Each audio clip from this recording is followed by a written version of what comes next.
Hello, everybody, and welcome to Laker Tea-Vee. Today with me, I have two very special guests. With me, as you guys know, Michael Mongera. Hello. And we also have Annie. We have very, very, very spicy tea topics. And what are we starting with, Michael? We are starting with some tea on Cardi B. Again, guys, she's on the tablet again. Cardi B turned herself into New York police, on Monday over charges stemming from a fight at a strip club. Sources told TMZ that Cardi B has long-standing beef with the bartender. Other sources said that Cardi B believes that the bartender slept with her husband, Offset. My question is, if you got into an altercation, would you turn yourself in? No, not at all. Because the absolute worst thing to do in my mind is to just be like, yeah, I fought this person. I'm gonna go tell the police about it now. Because it said in here that the police did not arrive at the strip club, did they? I don't think so. No, so she just turned herself in. If she just turned herself in, it's being like, I committed a crime, here you go. So I think that's goofy. I don't know. I feel like she did the right thing when it comes to the law, but it's like, girl, you're a star. Exactly. What are you doing fighting bartenders? Like, I understand the whole Nicki Minaj beef, but it's like, girl. Beef that was set up by the record labels. No one crosses Cardi once. She's a woman of her word. Yeah. Doesn't matter how high you are. It's like, she'll fight you. But that brings has up an excellent point, though. Why is she at a place where she knows that she has a beef with someone? Why did she go there? If I have a beef with someone, I'm not going to where they work. I'm not going to where they live. I'm not going to talk to them, to talk to their family. Nothing like that. Why would I? If I know I don't like them and that just seeing them is going to make me pissed off, I wouldn't go. I don't know. I just feel like she needs to not do this. Like, she's already proved how tough she is. You're in a place where you need to chillax, relax. Just take it easy. Take in your responsibility. Yeah. As a person. Because she is a responsible person. I would say that. But it's just like, girl, like I said before, you're a star. Like, why are you fighting?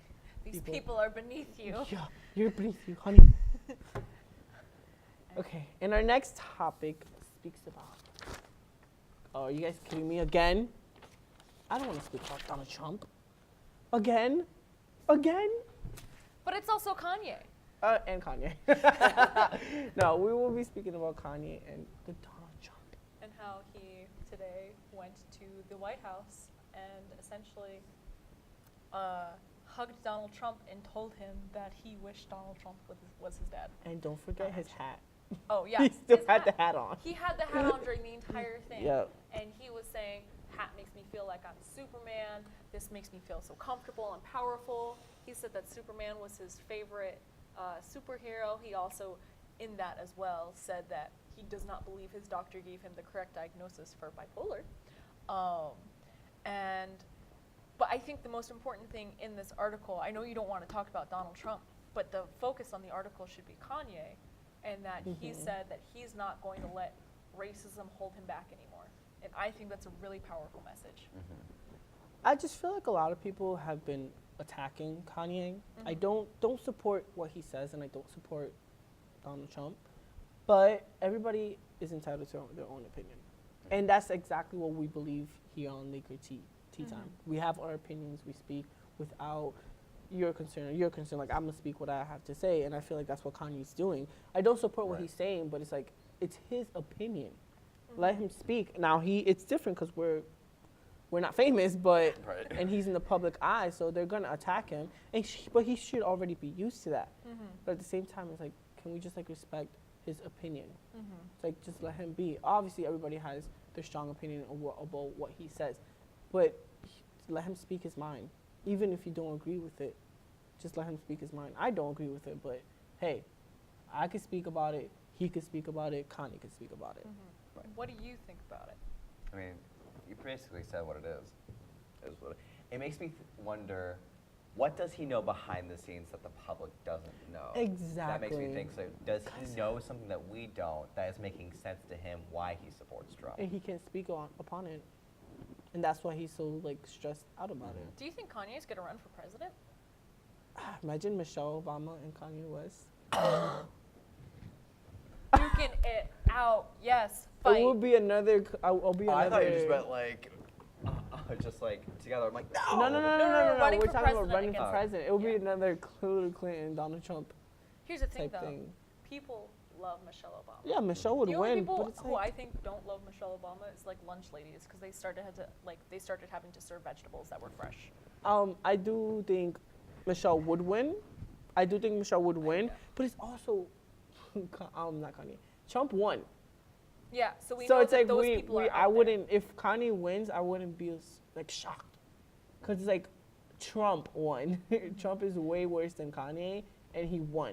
there. That is one thing I will credit to Donald Trump, and it sickens me to say this, but he has opened the door to the presidency for literally anybody.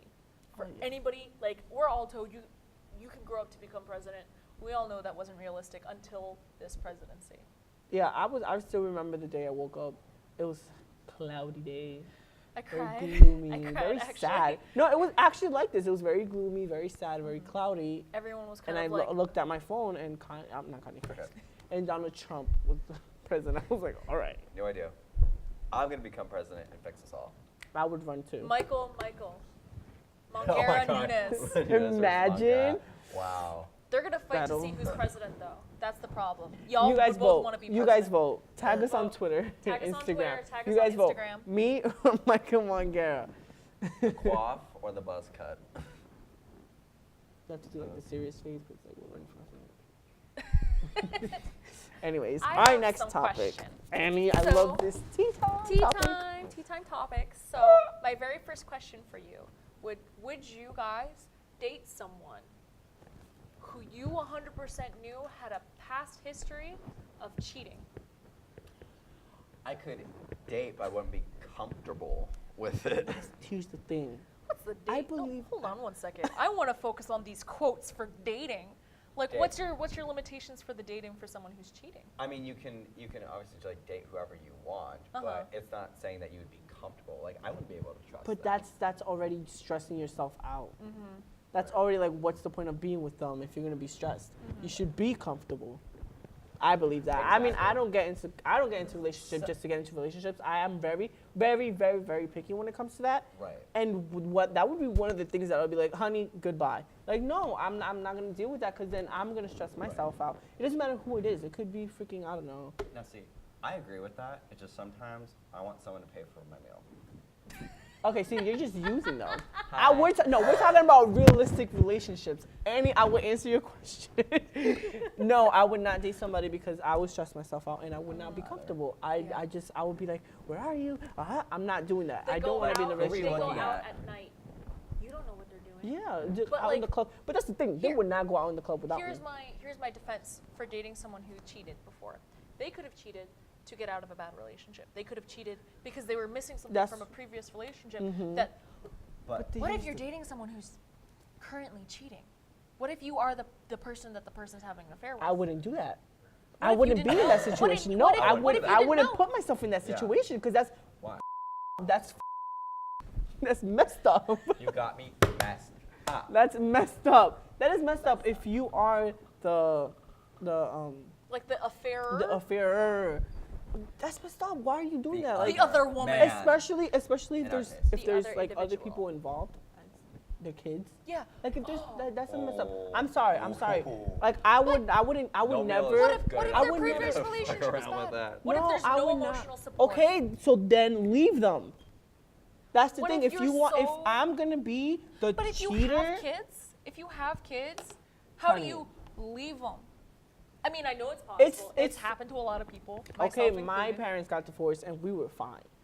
And we were It fine doesn't too. matter. Like I understand there's kids involved, but if a person is not happy with a person, you're not dating your kids. You're dating the person. You better not be dating your kids. You're not dating your kids. You're still gonna have that relationship with kids. It's not gonna be the same. It's not gonna be the same. But you're still gonna have that relationship with kids. I am sorry. I would not be the cheater. I would not be cheated on, and I would not be the person who is involved in the cheating. I am sorry. That's just not in my.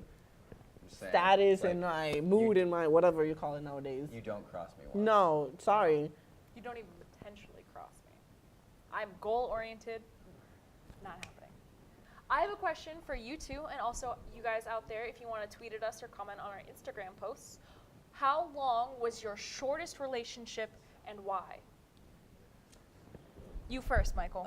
Because, I don't usually talk about this because I don't count it as a real relationship anymore because it was 12 hours. How about you, Michael? Oh, well, I don't know.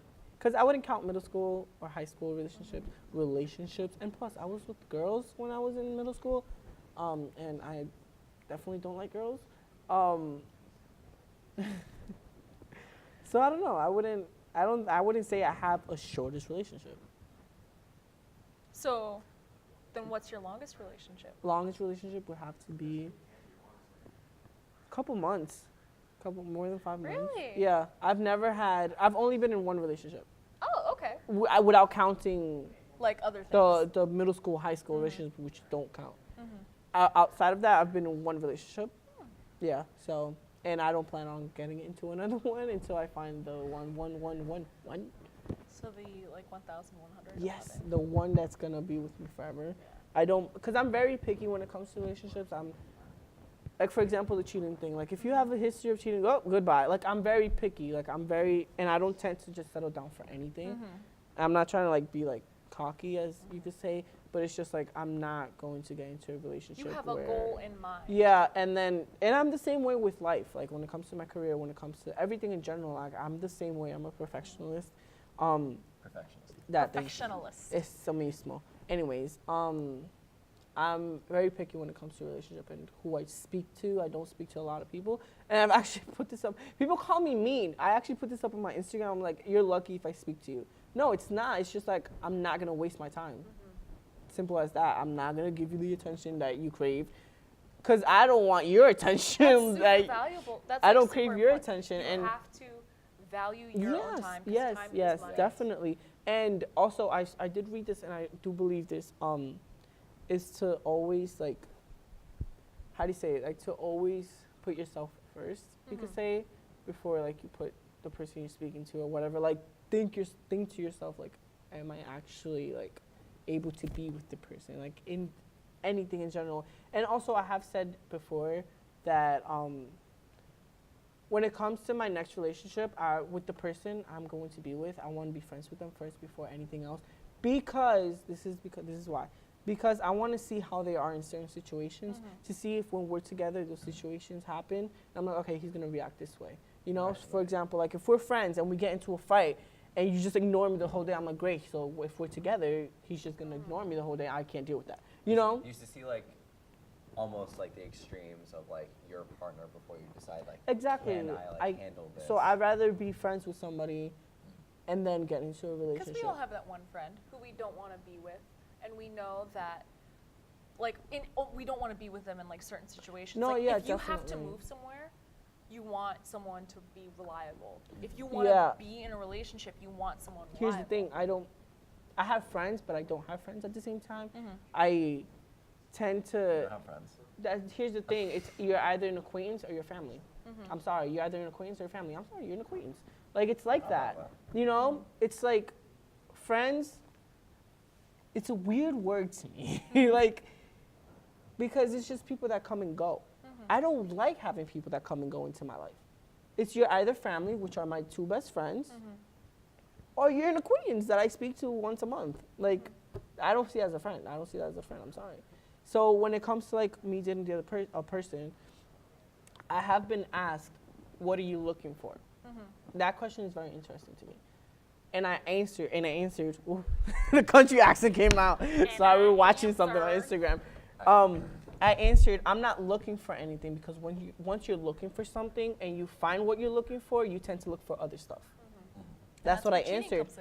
Yes, and I would never do that, so I'd rather not put myself in that situation and not look. I don't look for friends. I've had people hit me up saying, I want to be your friend. I'm like, that's not how you make friends. No.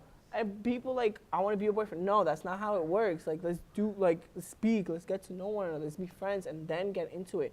So I'm not looking for anything. And I've learned that. Don't look for things, because when you have the things you're looking for, you tend to look for something else. I have one more quick question.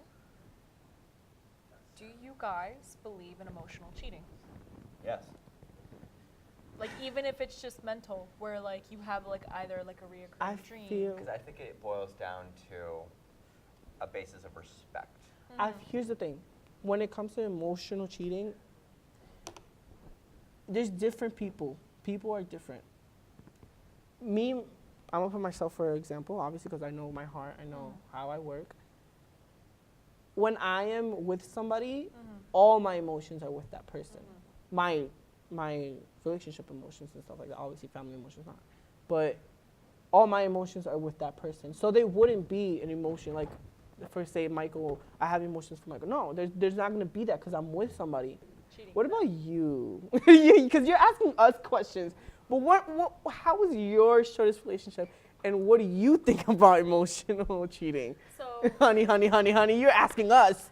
I was hoping to distract you. So probably my shortest relationship was one that was a weekend long, where this girl asked me out, and she was like, "You want to go out?" And I said, "I guess." And so, like that night, I like considered. I'm like, it wasn't like a resounding yes. It wasn't a full blown yes. It was like, I guess. Like, let's see where it goes. And that's not how I want to live my life. How I want to live my life is with a goal in mind. And if I can't see a future with you, like you said, like there's acquaintances and then there's family. If I can't see you becoming my family, bye-bye. Exactly. And then it's just like, imagine telling that story 10 years later. Oh, how did you guys meet? How did you guys meet? I guess we met this way. Like, it's just going to be an I guess. Are we still dating? Like, it was an I guess. Okay, and for our last topic, but not least, what do you guys think about your mother, or even just father, sitting in the front seat instead of your spouse, even if your spouse is paying for the car as well? So you're both paying for the car. Yes. And there's a dilemma of whether or not your significant other or your parent is going to sit in the front seat. Personally, I would always sit in the back seat. If I was the spouse, I would always sit in the back seat. Or have this completely new angle, have the significant other drive, and you sit in the back seat and have your parents sit up front. Oh, so like weird bonding time. Interesting. That's a good point, though. That is a good point. Yeah. But I feel like it all comes down to respect. I feel like you could ask. I feel like you could ask. I feel like that would be the respectful thing, not just call shotgun and just sit in the front. I wouldn't do it. Like, that's exactly what I would do. That's exactly what you would do. Just a car seat. People are talking about social etiquette. It's like, whoever gets there first. Like, I come from an eccentric family, and maybe I've never had a grievance about who's sitting where, but it's all about who gets there first. It's just not that deep to some people.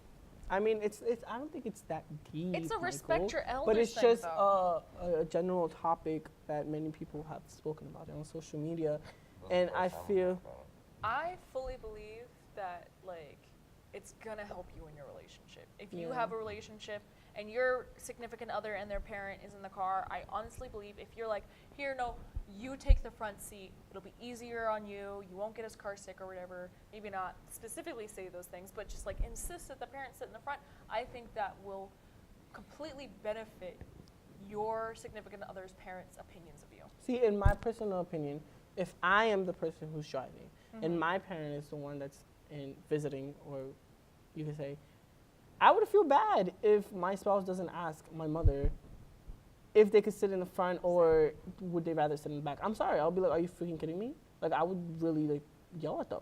Like, you're not asking. Like, that's the respectful things to do. And honestly, by that time, I wouldn't be with the person. If that's the case. It's a deciding factor. If there's no respect when it comes to that, then I don't think I would be with the person at that time. I completely agree with Michael on the point that it's completely dependent on your family. If your family is like fun going, everything is fine, you don't need to worry about respecting an elder. In my family, what we would do, I would like take a step back, just let the elder person get to the car first to see where they would sit. Be like, Just are you going to to be sit in the like, front or are you going to sit in the back? Yeah. Here's the thing, though. Some people, like some of my relatives, are super, super sneaky, and they'll try to be like, oh, no, I'll sit in the back. But they'll think about the fact that the significant other or their child did not offer. Mm-hmm. I do agree That's on sneakiness. one of the things that Michael said. It's bonding time in the front with your spouse. Mm-hmm. I feel him on that one. I do feel more comfortable if both spouses are in the front and the grandma or grandpa is in the back, or the father and mother. I feel like that's the most comfortable thing to me. I do, when it comes to asking, yes, I do agree with asking, but the most comfortable thing to me, I would agree with Michael, would have to be both of us sit in the front seat. Have them both sit in the back seat. Both of them. Honestly, though, get to the back. Like, just go have bonding time. First goes here. Yes. food. My pizza, my weekly pizza goes right there, and that's it. Y'all go to the back. Go have fun with the kids if there's better kids share. involved. No, I'll no sharing. text you. I'll text you when 5 that slices time comes, like 20 years from myself. now. 5 slices by myself. Honestly, be though. around in 20 years. What's going to happen to him in 20 years? What's that vague threat? I don't know what he's talking about. Anyways, that is it for today, guys. Thank you for watching Laker TV.